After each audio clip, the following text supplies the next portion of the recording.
Let's talk Night Lords, the Hereticus discipline, and some cool new rules for the new models. Time for a look at some more leaks from the new Chaos Codex.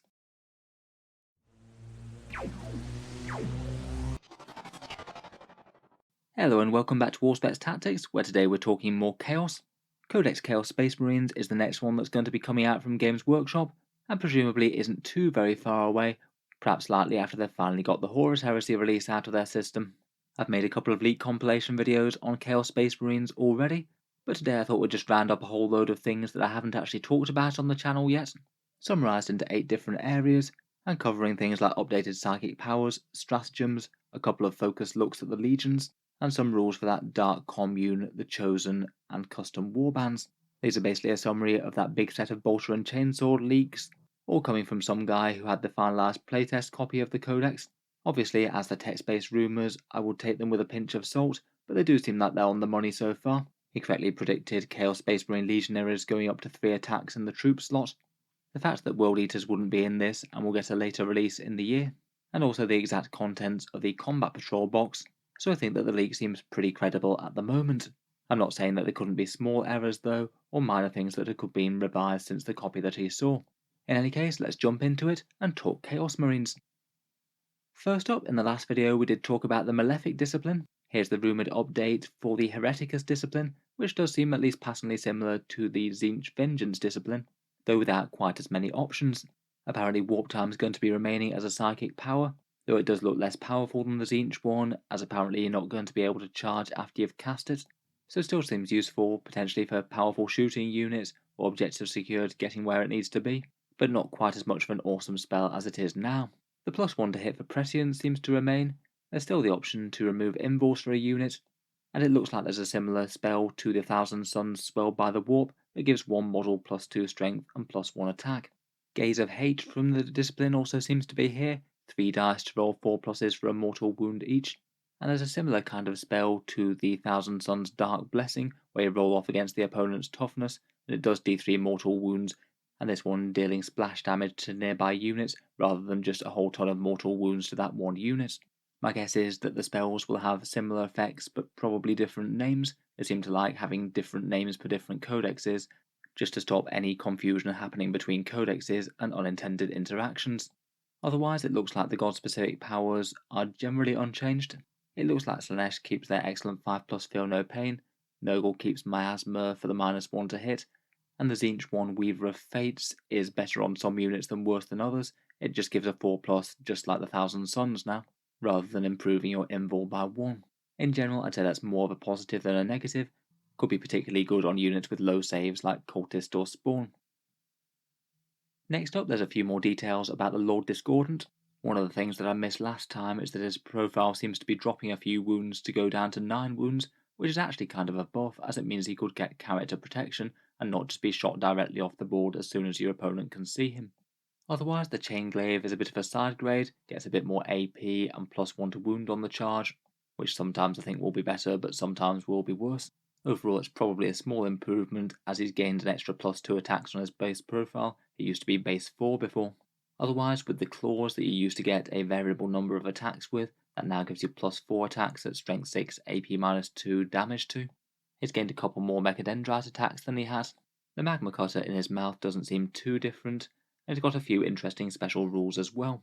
He gets +1 to hit vehicles in melee, which is kind of interesting if he already hits on 2s. I'm not sure how relevant that would be. I kind of wonder if it might be a +1 to wound or something instead.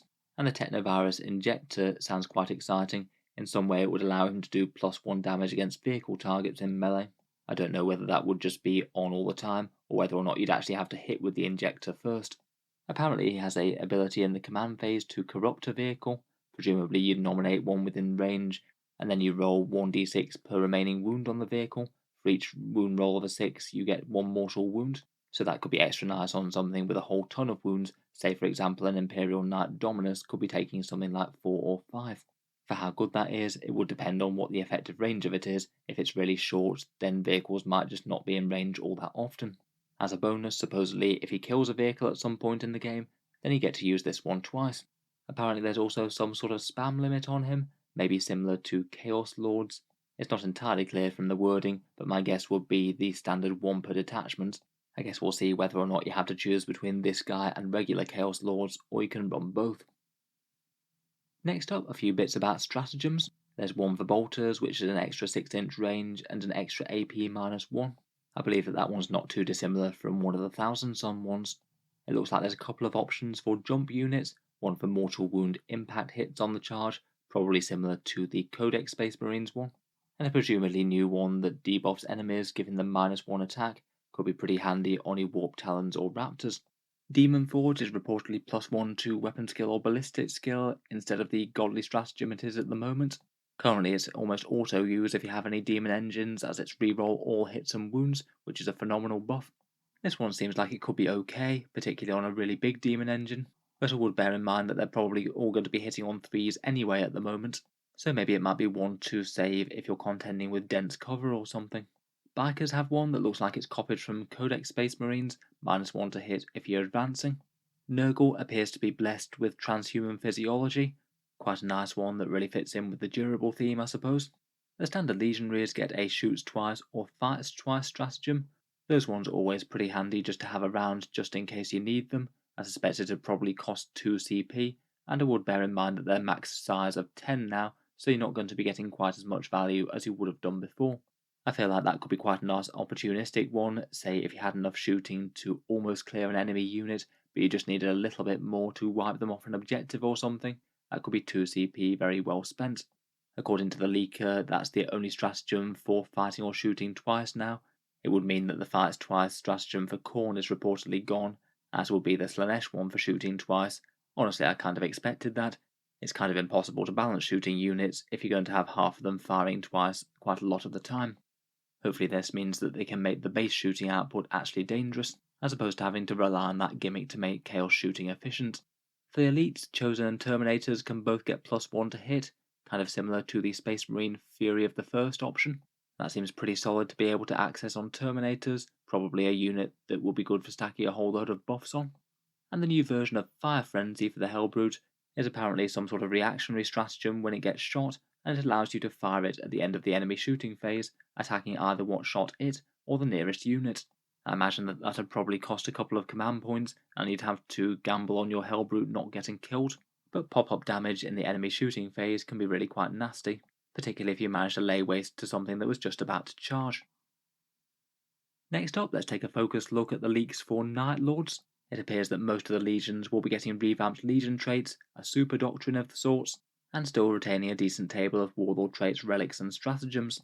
From the way that they're reported, it looks like this is just a selection of the options, not all of them. My guess would be that they're still going to retain 6 warlord traits and relics, and most likely more stratagems than this as well. I've mentioned their rumoured legion trait before in a previous video. It's -2 leadership and -1 combat attrition within 9 inches. Actually a leadership debuff that's fairly meaningful. Against armies that care about morale, that should add up to a few more casualties over the game. Perhaps more excitingly though is that they gain a +1 to advance and charge, maybe kind of similar to Blood Angels. In particular, that's pretty nice for any units deep striking onto the board, say Raptors or Terminators, as you'd have an 8-inch charge, which if you CP reroll it, means that they get in more often than they don't. Chaos are apparently getting doctrines now, with instead of extra AP getting exploding 6s to hit. The Night Lords one appears to be an assault doctrine, and it gives you +1 to wound with pistols and melee weapons when they're attacking anything that's half strength or below, or enemies with a leadership of 6 or lower. With that -2 leadership debuff, it means that anything leadership 8 should be susceptible to that, so currently that would include things like most Space Marines.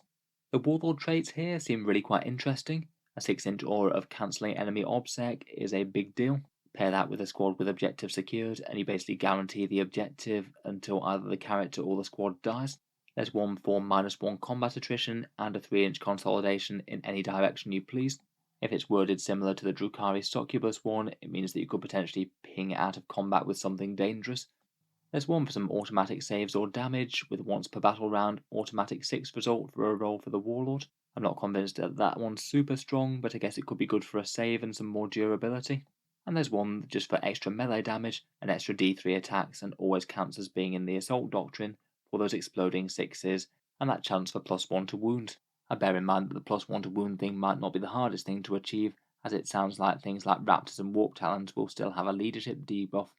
Relics wise, it sounds like the same selection has been slightly reimagined. The Stormbolt plate is infantry only, a 2+ save, and he can't be shot greater than 12 inches away. The Vox Demonicus prevents deep strike within 12 inches and also messes with enemy actions. And their Relic Lightning Claws now have lost rerolls to wound unfortunately, giving you +1 strength, AP -3 and damage 2, but ignore feel no pain. Finally, for a few hints of stratagems, Vox Scream apparently will still cancel auras in some way. There's a fun sounding stratagem to allow a unit to arrive from reserve a turn early, so potentially some deep striking and charging Warp Talons turn 1 maybe. There's a nice reactive one for a -1 to hit when a unit gets shot, definitely a nice durability trick to pull against certain opponents. One that will prevent fallback, again could be really nasty in combination with powerful melee, though apparently they have lost that stratagem that gives them a +2 to charge against units in terrain. Overall, it sounds rather fun. Night Lords are certainly one of the more underwhelming legions at the moment. Perhaps their legion trait is still a touch on the situational side, but a lot of their support stuff sounds really good indeed. Next up, talking new models, we have the Dark Commune. Not a massive ton of details here, but the stuff that's there is quite interesting. There's one squad working together, these 3 guys plus the 2 swordsman bodyguards, but between them they offer quite a lot of buffs. The Psyker has 1 cast and 1 deny. The priest in the unit is probably the one with his head on a technical altar with some candles, and he knows the standard prayer for rerolling hits in melee and 1 other. And the banner bearer will allow you reroll hit rolls of 1 for cultists and also grant them +2 leadership. Depending on the cost, that's really quite a powerful buffing package. I do wonder whether or not they'd restrict any of the psychic powers or prayers to just going off on the cultists. It would seem a tiny bit weird to have mortals ordering around and buffing Chaos Marines, even if they are the mortals at the centre of the Chaos Uprising. Chosen next, and they're rumoured to remain in the Elite's choice, though perhaps have some slightly surprising differences compared with the standard Legionaries. Often when Games Workshop makes Elite choices, they typically have more attacks than standard, but apparently outside of their accursed weapon and war gear, these guys will be getting 3 attacks base as well.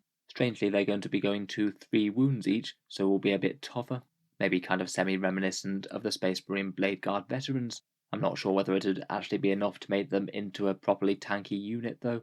The Blade Guard get transhuman physiology and their great storm shields, so it still seems that these would go down as 2 high AP weapons pretty easily. Like the Chaos Terminators, apparently their various power weapons are being consolidated under the title Accursed Weapons at strength +1, AP -3 and damage 1, and +1 attack. I think there's mixed feelings about it, but in general it doesn't really seem like a particularly bad thing to me. Compared with the Chain Axe, Power Sword or Power Axe, the profile's just flatly better.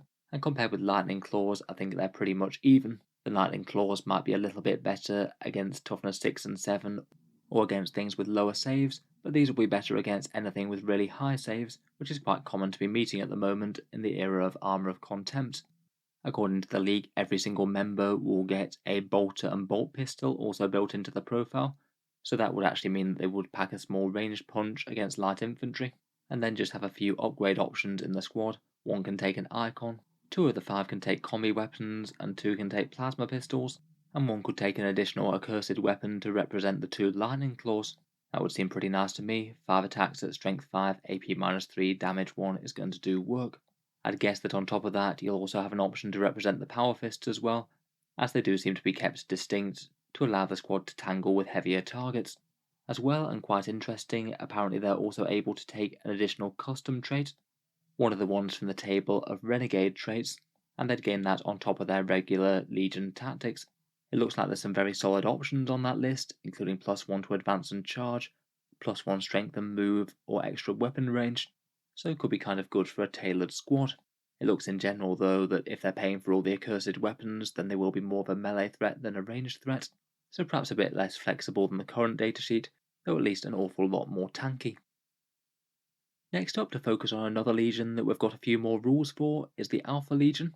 Their legion trait isn't changing massively, a -1 to hit at greater than 12 inches away, though it is only at greater than 18 inches away if you've got a unit with more than 10 wounds like a vehicle or a monster. As well as that, you're going to struggle to pin them in combat as well, as they can fall back and charge, so that will be quite disruptive if you do attack them, and they can also fall back and do actions as well. Both of those things do seem quite fluffy for the Alpha Legion, to be honest. Maybe a bit of an element of you fell into my trap by charging my unit. Their super doctrine sounds like it's set up to be a bit of an ambush type one. In their equivalent of tactical doctrine, rapid fire, assault, and pistol weapons all get AP-1 better if they're within half range. Usually that will be most meaningful on things like bolters. Anything with low AP going to a bit of AP is generally quite a decent boost unless you're firing at power armor. For their warlord traits, they still have the one that allows you to redeploy up to 3 units. Pretty excellent wherever that one pops up, to be honest, countering the enemy and maybe throwing things into strategic reserve. And apparently there's also a fun one for sniping characters. I guess that could be potentially interesting on something like a Lord Discordant's autocannon if you can take it on that, or maybe something like a combi melter. I guess in general though, chaos characters don't tend to be super shooty. One of the most interesting relics is just a little bit vaguely worded, but it sounds like it could give you a turn of extra stratagem pressure for the enemy, meaning that every time they spend a stratagem, it will cost 1 extra command point on the roll of a 4+. That can be massively disruptive, as I'm sure anyone who's encountered the Calidus' wet rain of confusion will tell you. If it does work like it sounds it does, then that one could easily be an auto-include, particularly in that new 40k season thing that they mentioned, where they said that you'd be starting on fewer command points, so there'd be far more pressure. Otherwise, there's one where a bolt weapon can get ignore cover and wounds non-vehicles on a 2+. I suppose maybe that one might be a good one to combine with this sniper rule. Apparently there'd be a relic armor for a 2+ armor save, always nice with armor of contempt and transhuman physiology thrown on top, and one that's similar to a previous relic where you get 3d6-inch movement that can go straight through enemies. Finally, for stratagems, the vehicle auto-explodes one now automatically works. You no longer have to roll for the vehicle, and if you spend the command points, then the vehicle will just blow up. I must admit, I do really like that one. In the right circumstances, by killing a central vehicle in the middle of your opponent's army early, you could shower them in a whole ton of mortal wounds for only a command point or 2. I do wonder whether or not they might make that into a 2 command point stratagem though, if it does go off automatically. It seems they retain their pre-game move stratagem and their ability to intercept nearby enemies coming in from reserves. Apparently there's one in some way to prevent deep strike from coming in within 12 inches of a given unit. I'd be interested to know when that one's declared. If you can just turn on that screening rule when the opponent's about to bring units in from reserve, it could be a really powerful way of stopping them getting to one part of the board. Finally, there's one for fall back and shoot, always nice to have in the bag if you've got powerful ranged units, and their previous very nice one conceal that stopped a unit from being targetable behind your chaff now just makes units untargetable outside 12 inches in general. I think the wording on that one depends quite a bit though. If they've done something like saying that it can't attack and then you have to conceal it, then that will potentially be a bit less useful than the cool one it is at the moment. Finally, last but not least, we've got some renegade traits. As I mentioned in one of the previous videos, red corsairs look like they're going to be getting better support. At the very least, they're maintaining their own Legion trait and a super doctrine. They get advance and charge, counting as multiple models for objectives, and they have a unique Devastator super doctrine that gives you extra AP on heavy, rapid fire, and grenades. I do wonder whether or not they'll get as much love as the other Chaos Legions, things like Warlord traits and Stratagems and stuff. Otherwise, there appears to be the usual list of custom ones that you can choose from. I strongly suspect there'll be more than just the ones here, and I'd guess that they'll work in the same way that current Space Marine chapter tactics do in combining any 2 out of these.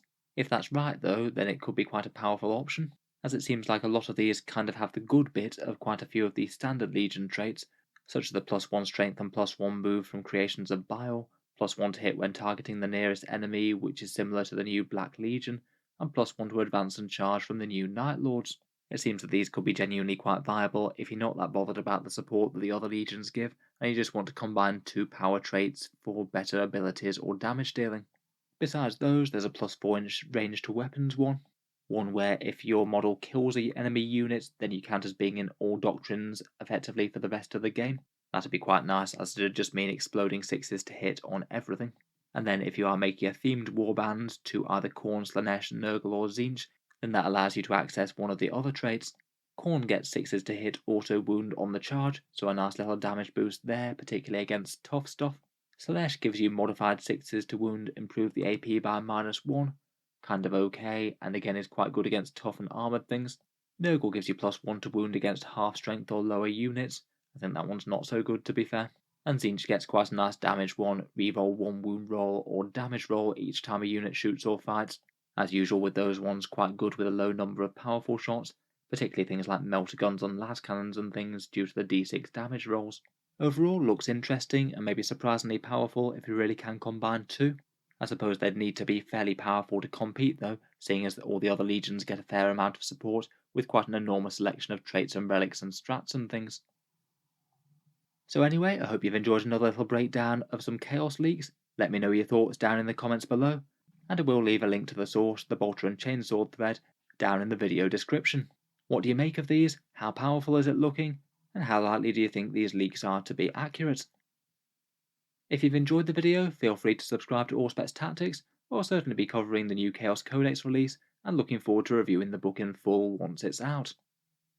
Finally, if you have been enjoying all the videos on the channel, I'd just like to mention that Auspex Tactics does have a Patreon page, and you can find that down in the video description below.